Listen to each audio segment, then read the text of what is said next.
ba? Ito magandang babae. Ay, siyempre bagay. Kaya ito araw-araw suotin ko. Bagay sa suot mo ah. Bagong uso to ngayon. Bilib ako sa suot niya. Bilib ako sa suot niya. Ang tawag, geng-geng matawag na. O, geng-geng. Uso ngayon eh. Nakatabi. Picture mo pre. Picture mo pre. Nakatabi ang kalbo at saka long hair. Ano eh? Parang bagay ah. Ano? I-profile nyo na lang yan. Oo. Ano? Ganyan din yung suot ko nung nakaraan eh. Pumunta ako sa simbahan. Kaso parang nagagalit sa akin si ano doon. Roger. Ba't ba gano'n ang suot mo? Kasi anong Uso nga ito ngayon, mag-geng-geng mo. halos talaga banat mo. Ibang klase din yung mga pormahan mo din ah. Hindi yan ang uso ngayon. Pre, sino pre? Bagay mo na bagay. Totoo kasi ako sa suot niya. Kala mo may katibol. Bakit na sa kanya, no? Ito magandang babae. Pre! Kaya ayaw mo umuwi sa bahay dahil may rupa pala kasama. Ikaw naman, Ano long hair yan? Ano ka ba? Yan. kasi nakadamit ka ng pagbabae. Uso ngayon dito, Bayan. geng-geng. Ito, uso ngayon. Bayan pa rin man. Ano ba? Ano bang sabi ito? Sinasabi ko eh. Sus! Umikot pa rin ko sa'yo. Iba na siya. Yun lang. Eh, nag-uusap na nga kayo. Kasi Tapos ikaw- makakbay ka pa. O sino man ang nagsuot ng hindi ganyan. matutuwa sa ganyang ginawa mo.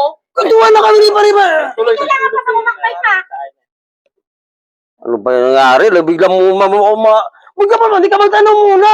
Imalay ko ba na siya yan? Itignan mo nga, nakadamit pang babae. Ba't di naman kasi nakapagdamit ng babae? Umi- Hindi uso lang ito, geng-geng tayo, geng-geng. O, at tapos kailangan pa ba nag-akbayan kayo? Eh, Kung pare magkaibigan eh, siyempre. kahit na hindi ko man alam na siya nga. Sabi naman to, hindi ka nagtingin muna eh. Ganyan kasi ang uso ngayon. Panahon ngayon. Naman, pre. Ito kasi Pariba, hindi magsabi ko sinanda sa pilinda sa likod pala. Isip mo pa ako, alam mo nakapokus ako dito kay ano, Sabi ko kay sa'yo eh. Dahil ka nabito yung nakita ko, hindi sa ayos to. alam tinitingnan ko Malay yung ko ba pormahan ni siya nga? Bilong Kahit yan. sino naman na asawa ang makakita ng ganyan, nag-uusap kayo, nakaakbay ka, nakadamit pang babae, o sino bang matutuwa nun?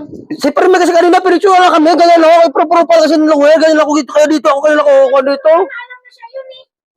Ano ba yan sa susunod? Kailangan pa kapag-akbay ka, tapos kanina pa kita kasi tinatawag na umuwi. Ayaw mo umuwi. Kitulog ng tainga ko. Si Mari, huwag kang padalos-dalos na ano. Eh kahit sino naman pa, ito naman nakadamit pang babae, ito naman nakadamit pang babae. Tingnan Kasi, mo. Tapos ang haba ng buhok, eh, sino Nasapak ba mo naman pa si matutuwa? pare. Sa kanya na tainga ko. Silong ear lang yan. Silong area, ano ka ba? Hindi ko nga alam na siya yan. Tara, wait up! Buha mo tala, bakit ka na tala? Eh malay ko ba na siya? Eh kailangan pa kasi nakakbay ka. Eh, pwede naman kayo mag-usap dyan na hindi na nag-akbayan. Papalik ka lang namin kasi pre. Ano ba? Napaginom mo kasama mo sa kanya yung suot mo.